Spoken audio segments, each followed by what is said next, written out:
Hello hello everyone, you are welcome to unit number 4। आप देख सकते हैं unit number 4 of idea to business model. And आप सोचेंगे कि why I am uploading this video.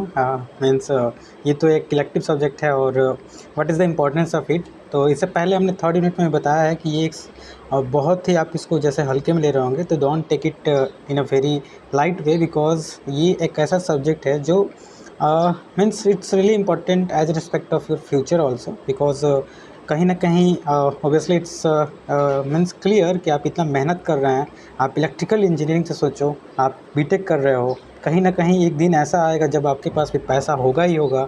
तो पैसा होगा तो आगे इन फ्यूचर पैसा को कहाँ इन्वेस्ट करना है, मतलब कैसे अपने ज़्यादा पैसे को आप बिजनेस मॉडल में कन्वर्ट करोगे। तो एक आपके लिए एक सोचो कि सोने पे सुहागा, it's a golden opportunity for you कि you are just studying this idea to business model in your student life. After मैंने आई एम ऑल्सो स्टूडेंट, लेकिन I have seen in YouTube and many person कि एक certain age cross करने के बाद ये subject पढ़ते हैं, क्योंकि if you really want to achieve a good thinking skill about business, then obviously first you need to, मतलब you have a good idea. तो वो आइडिया कहाँ से आएगा? जब आप बुक्स पढ़ेंगे, जब आप लोगों को सुनेंगे, समझेंगे, बिकॉज बुक्स में ऐसा चीज़ दिया हुआ है जो कि आपको रियली इम्पॉर्टेंट होना चाहिए if you want to really build means your skill in the field of leadership or business, or means I hope you are understanding कि why this means subject is really important। तो इस unit को हम start करने से पहले थोड़ा सा आपको बूस्टअप किए, क्योंकि आप इसको हल्के में मत लीजिए, क्योंकि यूनिट नंबर 4 मतलब यूनिट नंबर 1 से लेकर second third in a very sequence way I have uploaded. And unit number 4 का नाम है प्रोडक्शन सिस्टम। तो सपोज वाई इट्स इंपॉर्टेंट, क्योंकि सीक्वेंस वाइज आप पढ़ेंगे। सबसे पहले अगर फर्स्ट यूनिट की बात करें तो उसमें हम मतलब फर्स्ट यूनिट में हम पढ़ते हैं कि कैसे हम आइडिया जनरेट करते हैं फॉर बिजनेस। मतलब उसमें केवल और केवल हमारा आइडिया जनरेशन, मतलब प्रोडक्ट सिलेक्शन कैसे करते हैं। सेकंड यूनिट में एंटरप्रेन्योर के बारे में, थर्ड यूनिट भी एंटरप्रेन्योर के बारे में है। फोर्थ यूनिट आप प्रोडक्शन सिस्टम, और फिफ्थ यूनिट जो है कम्युनिकेशन स्किल के बारे में समझेंगे। तो बहुत ही छोटा छोटा यूनिट है। एंड यू नो कि I am trying my best कि विद इन 20 मिनट जो है आपका पूरा ये यूनिट को कवर कर देता हूँ।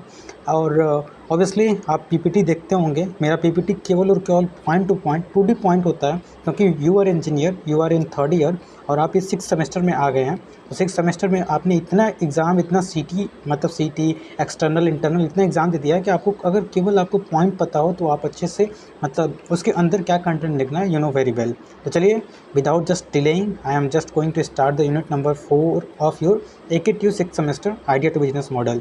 तो सबसे पहले आप यूनिट का नाम देख सकते हैं, प्रोडक्शन सिस्टम। तो production system why it's important to understand, क्योंकि आप कभी भी कोई भी कंपनी में देखते होंगे, जैसे अगर बोतल की कंपनी है, किसी भी चीज़ की कंपनी है, like Pepsi whatever, then production करना इज़ रियली इंपॉर्टेंट। लेकिन प्रोडक्शन को कैसे कंट्रोल करें, क्योंकि समटाइम डिमांड ज़्यादा होता है। तो डिमांड कब आने वाला है, तो डिमांड आएगा उससे पहले क्या हम प्रोडक्शन कर लें। डिमांड जब घट जाएगा तो क्या हम प्रोडक्शन ज़्यादा कर लेंगे तो हमारी कंपनी लॉसेस में चला जाए। तो अभी सबसे लास्ट में इस यूनिट का PPC है, प्रोडक्शन प्लानिंग कंट्रोल। ये जो है आपके हर ईयर एग्ज़ाम में आता है। और ऑब्वियसली मैं कह सकता हूँ कि ये जो टॉपिक, मतलब सब्जेक्ट का ना, इसमें 7 नंबर मान लो कि ये क्वेश्चन जो मैं आपको शुरू में बता रहा हूँ ये ज़रूर आएगा। तो चलिए, एनीवे हम इस यूनिट को स्टार्ट करते हैं और समझते हैं कि प्रोडक्शन सिस्टम क्या है। तो देखिए, प्रोडक्शन सिस्टम क्या है। अब production system is a process that product goods और सर्विस। मतलब प्रोडक्शन सिस्टम एक ऐसा प्रोसेस है जिसमें हम प्रोडक्ट्स, गुड्स या सर्विस देते हैं उसको कैसे कंट्रोल करें, मतलब इस प्रोडक्शन सिस्टम में समझने वाले हैं। It's involve conversion of raw material into finish product. मतलब हम जो रॉ मटेरियल लेते हैं उसको फिनिश प्रोडक्ट में, मतलब एक सीरीज ऑफ ऑपरेशन के थ्रू हम क्या करते हैं, उसको प्रोडक्ट में हम बनाते हैं। अब उसी को कैसे कंट्रोल करना है, हर एक चीज़ हम समझेंगे। तो थर्ड पॉइंट में लिखा है, the production system can be design in a various way depending on the nature of product, volume production, resource available and other factors. देखिए, जो भी सॉरी, जो भी हम प्रोडक्शन करते हैं वो हमारा, मतलब किस रेट पे हमें प्रोडक्शन करना है, मास प्रोडक्शन करना है या स्मॉल प्रोडक्शन करना है, हमारा रिसोर्स अवेलेबल है कि नहीं, कितने फैक्टर्स। मतलब अगर मान के चलो प्लास्टिक का बोतल ही आपको बनाना है, सबसे पहले रॉ मटेरियल लाओगे, उसके बाद उसकी जो मतलब मशीन होगी, मशीन लाओगे, उसको उसके मतलब जो मशीन चलाता है उसके लिए स्किल्ड जो मतलब लेबर होंगे या ऑपरेटर होंगे, सब कुछ का आपको एक, मतलब आपको एक स्ट्रेटजी बनाना होगा। तो इसीलिए इस, मतलब जब यूनिट को पढ़ेंगे तो everything you got to know कि हाउ द प्रोडक्शन मतलब system is and how you have to control it. Okay, तो the main goal of production system is to product high quality, मतलब हाई क्वालिटी में product को बनाना and efficiently effectively minimise the cost. मतलब देखो ऐसा मतलब मेन गोल होता है ना प्रोडक्शन सिस्टम का कि हम अधिक से अधिक प्रोडक्ट बनाएं, क्या प्रोडक्ट जो है अधिक से अधिक बनाएं, लेकिन प्रोडक्ट जो कॉस्ट हो ना वो कम से कम आए। जैसे मैं अगर all the time I am taking the example of plastic बोतल, जैसे प्लास्टिक बोतल हमें बनाना है तो बिल्कुल बेटर से बेटर प्लास्टिक की डिज़ाइनिंग हो और उसकी मतलब जो क्वालिटी हो सबसे अच्छी हो और उसकी कम से कम प्राइस आए, क्योंकि प्राइस अगर ज़्यादा हो जाएगा हमारा मतलब किसी भी चीज़ का तो वो प्रोडक्ट में नहीं सेल हो पाएगा।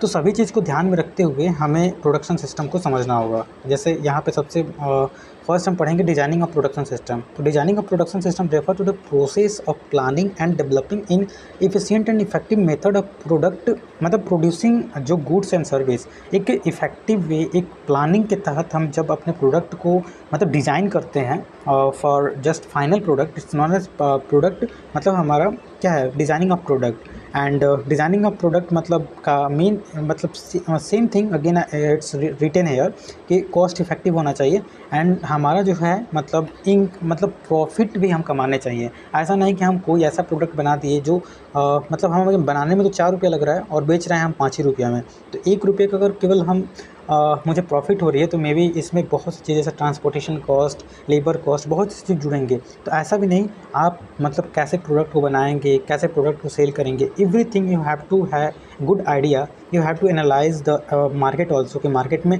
अगर आप बोतल बना रहे हैं तो बोतल का रेट क्या है। आप अगर आपका बोतल थोड़ा सा अट्रैक्टिव है तो क्या आप कितना इसके कॉस्ट को मतलब रख सकते हैं ताकि योर बोतल इज़ ऑल्सो मतलब hit in market and you can gain a good मतलब प्रॉफिट।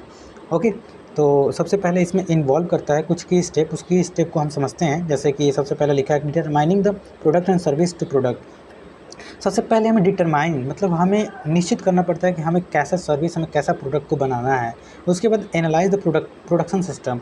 प्रोडक्शन किस मतलब हम अगर कोई चीज़ ही जैसे मान के चलो हमें ब्रश बनाना है, टूथब्रश बनाना है, टूथब्रश समझ रहे हो ना, टूथब्रश बनाना है, तो प्रोडक्ट में अगर हम बनाना चाहते हैं तो मार्केट को एनालाइज़ करेंगे कि इसका प्रोडक्शन सिस्टम कितना करना होगा, कितना इसका नीड है।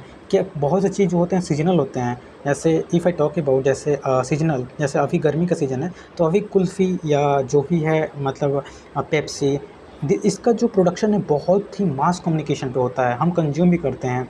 लेकिन अगर ठंडी में देखा जाए तो ठंडी में इसका जो मतलब कंज्यूमिंग है वो कम होता है, लेकिन उस समय भी हम प्रोडक्शन करते हैं। तो जो रेट ऑफ प्रोडक्शन है वो कैसे समझ में आएगा, वो एनालाइज़ करने समझ में आएगा जब हम मार्केट को एनालाइज़ करेंगे। उसके बाद आइडेंटिफाइंग द रिक्वायर्ड रिसोर्स, कितना मतलब रिक्वायर्ड है। जैसे हमने बताया कि अभी हम देखें तो ठंडे मतलब गर्मी के दिन में हमें ऑब्वियसली है कि हम ठंडा पीते हैं, मतलब everywhere Pepsi and Coca Cola whatever, इसका रिक्वायरमेंट ज़्यादा होता है। एज वेल एज अगर फोर्थ पॉइंट की बात करें, determining the layout of production system. जो हमारा प्रोडक्शन सिस्टम है उसके लेआउट को हमें समझना पड़ेगा। As well as determining the product capacity, जो हमारा प्रोडक्ट हम बना रहे हैं उसकी कैपेसिटी कितना होगी उसको भी हमें डिटरमाइन करना होगा। देन आफ्टर हम प्रोडक्शन सिस्टम की दो मेन टाइप होते हैं। सबसे पहले हम दो मेन टाइप पढ़ेंगे। सबसे पहले इंटरमीडिएट जो प्रोडक्शन सिस्टम होता है और कंटिन्यूअस प्रोडक्शन सिस्टम होता है। मैं आपको बहुत ही शॉर्ट में बता देता हूँ कि intermediate production system and continuous production system क्या होता है।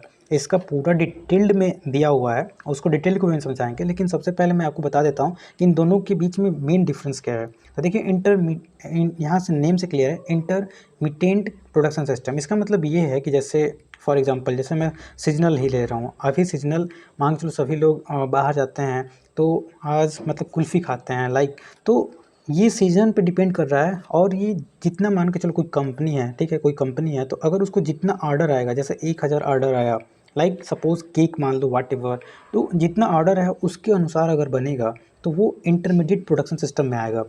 But in the same way अगर हम कंटिन्यूअस प्रोडक्शन सिस्टम की बात करें तो फॉर एग्जांपल अगर मैं लेता हूँ जैसे कि जो सीजन पर डिपेंड ना करे, या मतलब जैसे अभी मैं बताया आपको कि कुल्फ़ी का मैंने एग्जांपल लिया कि गर्मी के दिन में तो जैसे ऑर्डर रहेगा उसके अकॉर्डिंग बनेगा, लेकिन ठंडी के दिन में कुल्फ़ी नहीं बनेगा, ये इंडस्ट्री कुछ दिनों के लिए बंद हो जाएगी। लेकिन यहाँ पे नाम से क्लियर है कि कंटिन्यूअस प्रोडक्शन सिस्टम है। फॉर एग्जांपल अगर मैं कोई कार का, जैसे टाटा का कोई कार हो गया, इसका मास प्रोडक्शन होता है, ये कभी रुकता नहीं है। 24/7 एंड 365 डेज का प्रोडक्शन होता है, और जितना ज़्यादा प्रोडक्शन हो सकता है तो वो कंटिन्यूस प्रोडक्शन सिस्टम में आता है। तो यहाँ पे एग्जांपल में जैसे इसके सब पॉइंट्स हैं, जैसे इंटरमीडिएट जो प्रोडक्शन सिस्टम है, इसमें प्रोडक्शन जो होता है, प्रोडक्शन फ्लो, जॉबिंग जो प्रोडक्शन फ्लो होता है, बैच प्रोडक्शन फ्लो, ये तीनों के बारे में हम समझेंगे। एज वेल एज इसमें मास प्रोडक्शन होता है एंड प्रोसेस प्रोडक्शन फ्लो होता है। तो वन बाई वन बहुत ही अच्छे से हम समझेंगे। देखिए जो हमने आपको बताया सेम थिंग यहाँ पर लिखा होगा। जैसे यहाँ पर लिखा है कि intermittent production system refer to the manufacturing system in which production of goods based on the customer's order and the flow of it's not continuous। मतलब वही लिखा है कि इसका जो मतलब ऑर्डर पे डिपेंड करता है और इसका प्रोडक्शन जो है इरेगुलर होता है, इट्स नॉट अ कंटिन्यूअस। जैसे यहाँ पे एग्जांपल दिया है, फॉर सम एग्जांपल इंटरमीडिएट जो प्रोडक्शन सिस्टम होता है, working of gold Smith who मतलब जो ज्वेलरी बनाते हैं वो आपके ऑर्डर पे, अगर आपने ऑर्डर किया कि हमें ये ज्वेलरी चाहिए, मुझे ये साइज़ चाहिए, तो आप साइज़ शेप एवरीथिंग देंगे। जैसे क्लोथ का ही हो गया, आपको शर्ट सिलवाना है तो आप जाओगे टेलर के पास, आप ऑर्डर दोगे, या आपको केक बनवाना है, आपको कितना केजी केक बनवाना है, तो ये इंटरमीडिएट प्रोडक्शन सिस्टम में आएगा, राइट। ओके, तो आगे हम जो हमारा फीचर्स होता है इंटरमीडिएट सिस्टम का, इसका फीचर्स क्या होता है उसको हम समझते हैं। सबसे फर्स्ट फीचर होता है कि production is not continuous but intermediate. Okay, wide variety of product are produce, मतलब वाइड वैरायटी, बहुत टाइप्स के हम मतलब वैरायटी ऑफ प्रोडक्ट जो है इसमें क्या करते हैं हम क्रिएट करते हैं। स्मॉल प्रोडक्शन होता है, general purpose machine are use, मतलब इसमें जनरल पर्पज़ मशीन, कोई ये नहीं है कि बहुत ही हमें कॉस्टली मशीन का यूज करना है, मतलब हम सिंपल स्मॉल प्रोडक्शन करना है तो हम मतलब इसमें जनरल पर्पज़ मशीन का भी यूज करके हम प्रोडक्शन करते हैं। Sequence of operation change as per designing, मतलब जैसे जैसे डिज़ाइन को हमें चेंज करना है, हमें सीक्वेंस ऑपरेशन एवरीथिंग चेंज करना है। तो ऑल अबाउट मतलब इसके फीचर्स हैं। जैसे लास्ट फीचर की अगर हम बात करें तो size shape design etcetera of the production system depend on the customer order, मतलब कस्टमर के ऑर्डर पे बिल्कुल डिपेंड करता है।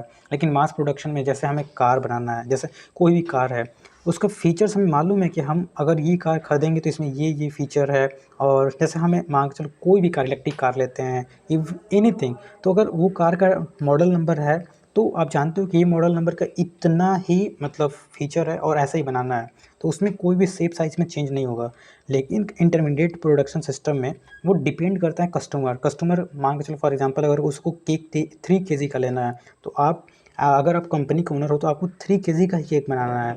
ये नहीं कि आप कहोगे मेरी कंपनी में तो 5 ही kg का केक बनता है। It's not come in intermediate production system. I hope आपको समझ में आ रहा होगा।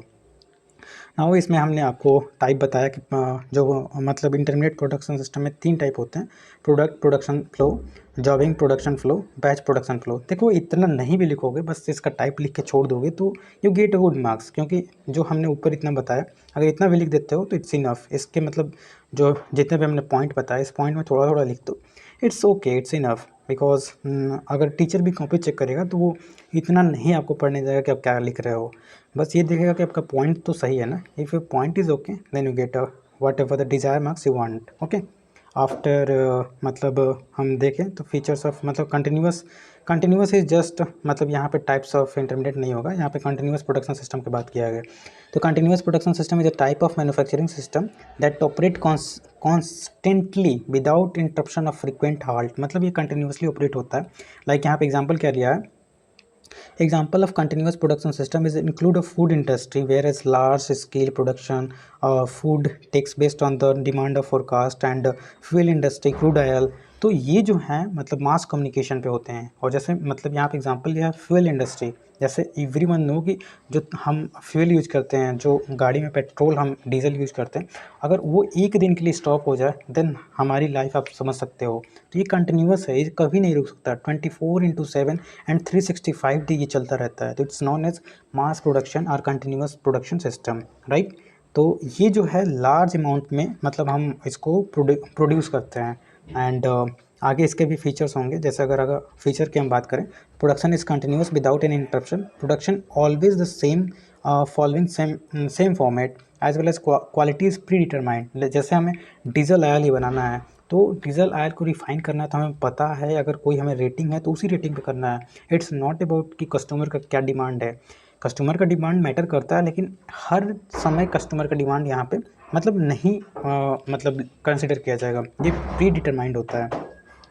एज वेल एज आगे हम इसके जो फीचर्स है उसके बारे में बात करें तो product are made in advance, मतलब एडवांस में भी हम इसको बना के रखते हैं।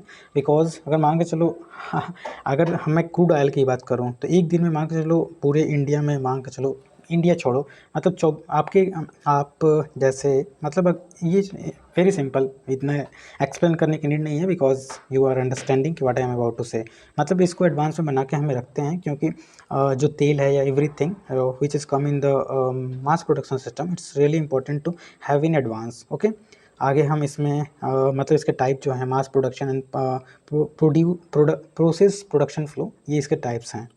ओके, आगे सबसे स्टार्टिंग में हमने बोला था, देखिए अभी if I talk about 15 minute हुआ, मेरा मेन मोटिव होता है कि आपको 20 से 25 मिनट में बिल्कुल अच्छे से एक यूनिट कवर किया जाए, और केवल मैं 2 पॉइंट देता हूँ ताकि आप भी जब एग्ज़ाम का टाइम पढ़ें तो ज़्यादा आपका टाइम वेस्ट ना हो and you can give your time on your core subject. Okay, तो प्रोडक्शन प्लानिंग कंट्रोल, ये मतलब इस यूनिट का सबसे इंपॉर्टेंट टॉपिक है, और ये मेरे सिटी में भी आया था एंड यू कांट बिलीव कि मैंने वो 2 पॉइंट पूरा कॉपी भी लिखा। क्योंकि if I talk about me then you know कि it's one of the my favorite subject and obviously जब आपका फेवरेट सब्जेक्ट होता है कहना नहीं पड़ता है, आप खुद पढ़ लेते हैं। ओके, तो आगे हम बात करते हैं प्रोडक्शन प्लानिंग कंट्रोल। तो यहाँ पे प्रोडक्शन प्लानिंग कंट्रोल मतलब आप प्रोडक्शन कर रहे हैं, आपको कितना प्रोडक्शन करना है, कैसे इसको यूटिलाइज़ करना है, कैसे इसको मतलब एक स्ट्रेटजी के अकॉर्डिंग इसको कैसे कंट्रोल करना है, एवरीथिंग इज़ इन पीपीसी।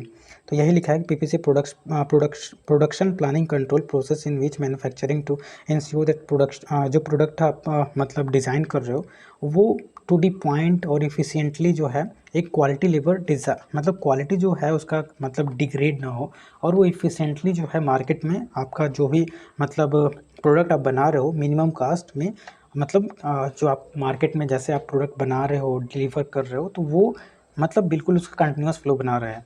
तो वही हम प्लानिंग प्रोसेस, मतलब एक प्रोसेस होता है उसके प्रोसेस के तहत हम एवरीथिंग करते हैं ताकि जो हमारा मॉनिटरिंग है, प्रोसेस ऑफ मॉनिटरिंग कंट्रोलिंग, वो एक मतलब एक सर्टेन लेवल में बहुत ही मतलब अच्छे तरीके से बना रहे हैं। मतलब यहाँ पे सब कुछ लिखा होगा कि रिसोर्स जो मतलब कम से कम हम वेस्टेज करें, एज वेल एज हम अपने प्रोडक्ट की एफिशिएंसी बनाएं और क्वालिटी पे हमेशा हम मतलब अपना काम करें, तब जाके हमारा जो प्रोडक्ट होगा वो मार्केट में कहीं बहुत ही अच्छा मतलब सेलिंग होगा। तो आगे इसके कुछ ऑब्जेक्टिव हैं। If I talk about the product planning control, तो सबसे पहले जो पहला मेन मतलब ऑब्जेक्टिव होगा हमारा, मीटिंग द प्रोडक्ट टारगेट। सबसे पहले जैसे हम कुछ भी प्रोडक्ट बना रहे हैं या जो मतलब हम कोई भी प्रोडक्ट बना रहे हैं, सबसे मेन हमारा मोटिव या हमारा ऑब्जेक्टिव होगा कि हम जो भी अपना प्रोडक्ट बना रहे हैं उसका टारगेट क्या है, मतलब कितना डिमांड है मार्केट में, उसके अकॉर्डिंग जो है आगे का हमारा स्ट्रेटजी होगा। दूसरा हमारा मतलब ऑब्जेक्टिव होगा प्रोडक्ट प्लानिंग कंट्रोल का कि हम जो भी प्रोडक्ट बना रहे हैं उसको बहुत ही ऑप्टिमाइज वे में यूटिलाइज़ करें। मतलब आज अगर एलईडी बल्ब की बात कर रहे हैं, जैसे मान के चलो आपका कंपनी एलईडी बल्ब बना रही है, तो आज अगर 4 बना रही है तो कल उसको 6 बनाना है या आगे जाके उसको 3 बनाना है। इट्स डिपेंड ऑन कि मार्केट में उसका मतलब प्रोडक्शन, मार्केट में उसका मतलब जो यूटिलाइजेशन कितना है, लोग कितना उसे खरीद रहे हैं। तो everything is all about analysing the market. तो यही लिख रहा है कि आप ये नहीं कि आप मास प्रोडक्शन करके कम मतलब बहुत ज़्यादा मास प्रोडक्शन कर लिया, आपकी एलईडी बिक ही नहीं रही है, तो it's not a good way. It's all about in come in production planning control. इसके तहत आपको एनालाइज करके अपने प्रोडक्ट के बारे में बहुत ही मतलब अच्छे से इसको मतलब एफिशिएंटली बहुत ही समझना पड़ता है। उसके बाद थर्ड पॉइंट होता है जो आपके मतलब प्रोडक्शन प्लानिंग कंट्रोल में आता है, इंश्योर करना पड़ता है कि आपका जो डिलीवरी है प्रोडक्ट का, जैसे आप एलईडी बल्ब भी बना रहे हो, एग्जांपल मैंने लिया है, तो कोई किसी ने अगर ऑर्डर किया कि हमें इतना एलईडी बल्ब इस टाइम पे चाहिए, मे बी आज मान के चलो ऑर्डर आया, आज आपका 10 तारीख है, आपने ऑर्डर का टाइम दिया कि 15 तारीख तक मैं आपको जो है 2000 एलईडी बल्ब दूंगा, तो आप उसके अकॉर्डिंग बिल्कुल आप अपना प्रोडक्शन का प्लानिंग बनाएंगे और एकदम बिल्कुल 15 अगर मार्च मई तक आपने अगर अपना डिलीवरी ऑन द टाइम दिया, तो आप कस्टमर्स जो जिसको भी आप मतलब अपना प्रोडक्ट सेल कर रहे हैं, एक आपने उसका जो है ट्रस्ट बहुत ही गेन किया। तो it's really important in production planning control. आगे जो होता है रिड्यूस द प्रोडक्शन कॉस्ट। शुरू में ही मैंने बताया कि इसका मेन मोटिव होता है कि हम कॉस्ट को रिड्यूस करें जो भी हम प्रोडक्ट बना रहे हैं, लाइक एलईडी बल्ब। तो ऐसा ना हो कि हमारे एलईडी बल्ब बनने में 200 रुपया है और हम इसको बेच रहे हैं 205 रुपये में, तो ऐसे नहीं चलेगा। हमें मार्केट में देखना होगा कि अगर एलईडी बल्ब 9 वाट का एलईडी बल्ब है तो अगर वो 70 रुपये का मिल रहा है तो आपका 200 रुपये का बन जाएगा, तो no one is about to interested to buy your product. Okay, आगे इंश्योरिंग द क्वालिटी कंट्रोल। हमेशा हमें क्वालिटी पे बहुत ही विशेष ध्यान देना होगा, क्योंकि प्रोडक्ट आप कुछ भी बनाएं, like anything, like if you are making anything, like मतलब कुछ भी आप बना रहे हो, लाइक फूड ही बना रहे हो, तो आपको क्वालिटी पे विशेष ध्यान देना होगा, तभी जाके आपका मार्केट में जो प्रोडक्ट है या जो ही सर्विस आप दे रहे हो वो बहुत ही अच्छा मतलब चलेगा। उसके बाद आपको मतलब minimise the production downtime. उसके बाद आके इंश्योर जो कस्टमर सेटिस्फेक्शन, जो भी आप प्रोडक्ट का प्लानिंग, डिलीवरी टाइम, मतलब जो भी है कंट्रोल, क्वालिटी, इसको मतलब अच्छा इन्हेंस करके आपको कस्टमर्स के सेटिस्फेक्शन पे भी ध्यान देना होगा। As well as last point is आपको जो आपका प्रोडक्ट है उसको इम्प्रूव करना होगा, उसकी इफ़िशियंसी, मतलब डे टू डे। जैसे आप आज मान के चलो एलईडी बल्ब जो भी बना रहे हो या जो भी बना रहे हो, एनीथिंग, लाइक अगर फूड आप बना रहे हो तो आज जो आपकी फूड की टेस्ट है उसमें आपको अपग्रेड करना पड़ेगा या कुछ नया वर्जन या नया चीज़ अपडेट करना पड़ेगा, ताकि you can attract, you can make attract, you can lure, मतलब आप जो मतलब मेन थिंग होता है कि यू नीड टू मतलब मैनिपुलेट या कंटिपुलेट द मतलब कस्टमर्स। तो it's really important in production planning system. The last point of this unit is step of production. जो आपका प्लानिंग कंट्रोल है उसके कुछ स्टेप होते हैं। जैसे सबसे पहले आपको प्लानिंग करना पड़ेगा कि आपका प्रोडक्ट क्या है, कैसे बनाना है। उसके बाद उसके रूटीन बनाना पड़ेगा, शेड्यूलिंग करना पड़ेगा। जैसे आपने एलईडी बल्ब बन का ऑर्डर लिया तो आपको अगर 15 तारीख तक देना है तो कितने कस्टमर की नीड होगी, कितने टाइम आपको मतलब आपके कंपनी में जो लेबर्स हैं उनसे काम लेना होगा। एक दिन पहले आपको प्रोडक्ट को बना के रेडी करना पड़ेगा, उसके बाद लोडिंग करना पड़ेगा, डिस्पैचिंग करना पड़ेगा। तो सब कुछ आपको एक मतलब एक बिल्कुल एक स्ट्रांग स्ट्रेटजी होगा, तब जाके जो आपका जो भी आपने प्रोडक्शन प्लानिंग कंट्रोल के तहत जो भी आपने ऑर्डर लिया उसको कैसे प्रोडक्ट को बिल्कुल मतलब एफिशिएंट वे में, बिल्कुल स्टार्टिंग से लेकर आप उसको मतलब यूटिलाइजेशन तक, प्रोडक्शन से लेकर यूटिलाइजेशन तक आप उसको मतलब फॉलो अप करेंगे। आफ्टर इंस्पेक्शन भी आप उसको करेक्ट करेंगे। It's all about your this unit, fourth unit. तो now it's gonna complete with in just 22 minute. I hope आपको प्रोडक्शन जो सिस्टम है मैं अच्छे से समझाने की कोशिश किया। केवल 1 यूनिट बच गया, that is your last unit, communication system. तो please if you till here then don't forget to share it. Thank you.